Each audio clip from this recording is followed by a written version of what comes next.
Lakshmikanth, present మీరు ఎక్కడున్నారు? Situation ఏమిటి? వాన ఏమన్నా తెరిపించిందా లేకపోతే మళ్ళీ కురుస్తుందా? సో మరొక గంట 2 గంటల కోసం వాతావరణ శాఖ హెచ్చరికలు ఏంటి? వారికోస్ వెయిన్స్ వ్యాధికి కేవలం 30 నిమిషాల్లో చికిత్స. కాల్ చేయండి 9989527715. ప్రస్తుతం మనం సీఎం క్యాంప్ ఆఫీస్ సమీపంలో ఉన్నాం. ఒక్కసారిగా హైదరాబాద్ వాతావరణం మారిపోయింది. భారీ వర్షాల దాటికి గ్రేటర్ హైదరాబాద్లోని చాలా కాలనీలు జలమయమైపోయిన సిచ్యువేషన్ కనిపించింది. ప్రస్తుతం ఇక్కడ సిచ్యువేషన్ చూసుకుంటే ఎక్కడికక్కడ ట్రాఫిక్ చాలా టైట్గా కొనసాగుతుంది. ట్రాఫిక్ జామ్ అవుతున్నాయి.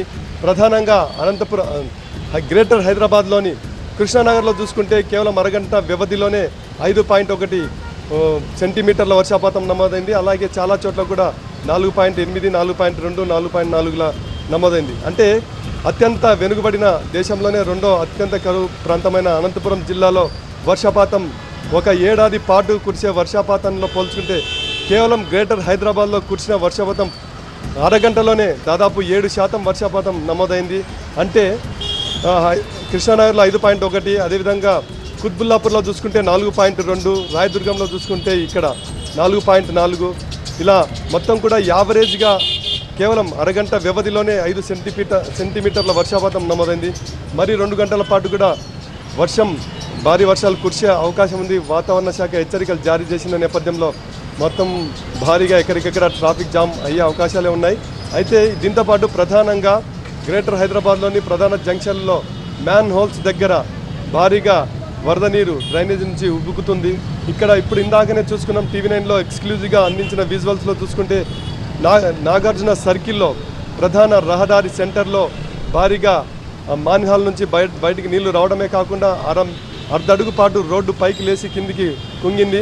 ఈ క్షణం ఇక్కడ దాదాపు 50 నుంచి 100 మీటర్ల పొడవున రోడ్డు డ్యామేజ్ అయ్యే అవకాశాలు కూడా ఉన్నాయని డిజాస్టర్ టీంతో పాటు ఏసీపీ అధికారులు కూడా ఇక్కడికి వచ్చి భారీ వాహనాలు ఆ మార్గం గుండా పోకుండా దారిని మళ్లిస్తున్నారు. ప్రధానంగా ఈ ట్రాఫిక్ జామ్లలో అంబులెన్సులు కూడా చిక్కుకుంటున్న పరిస్థితులు వస్తున్నాయి.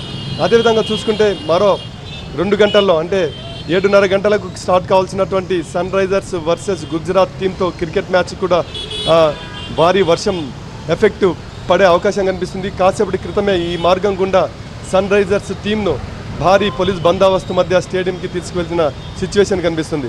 ఇదే విధంగా భారీ వర్షం వరద దాటికి మోటార్ బైకులు కూడా కొట్టుకుపోయాయి. ఇదే సిచ్యువేషన్ చాలా కాలనీల్లో కనిపించింది. ప్రధానంగా ఆర్టీసీ క్రాస్ రోడ్డు ఉన్నటువంటి స్టీల్ బ్రిడ్జి పైనుంచి కూడా భారీగా వరద నీరు రావడంతో అక్కడ బ్రేక్ కావడంతో వాహన రాకపోకలు కొద్దిసేపు అక్కడ బ్రేక్ పడింది. దీంతో అధికారులు, GHMC అధికారులు కావచ్చు, ప్రధానంగా ట్రాఫిక్ అధికారులు రంగంలో దిగి ట్రాఫిక్ను క్లియర్ చేస్తున్నారు. వర్షం కురిసిన ప్రతిసారి కూడా భారీ వర్షం దాటికి ప్రధాన జంక్షన్లన్నీ కూడా జామ్ అయిపోతున్నాయి. ట్రాఫిక్ జామ్తో తీవ్ర ఇబ్బందులు గురవుతున్నారు. అంతేకాకుండా ఆఫీస్ నుంచి ఇళ్ళకి వెళ్ళే సమయం కావడంతో ఇప్పుడు ట్రాఫిక్ మొత్తం కూడా భారీగా పెరిగిపోయింది. చాలా ఫాస్ట్గా వెళ్ళాల్సిన ట్రాఫిక్ మొత్తం కూడా చాలా స్లోగా వెళ్ళాల్సిన సిచ్యువేషన్ కనిపిస్తుంది. మొత్తం మీద భారీ వర్షం అరగంటలోనే మొత్తం అతలాకుతలం చేసింది. ఎక్కడికక్కడ వరద నీరు ఉప్పొంగుతుండడంతో అక్కడక్కడ ట్రాఫిక్ జామ్లు కూడా ఏర్పడిన సిచ్యువేషన్ మనకు కనిపిస్తుంది. రైట్ లక్ష్మీకాంత్.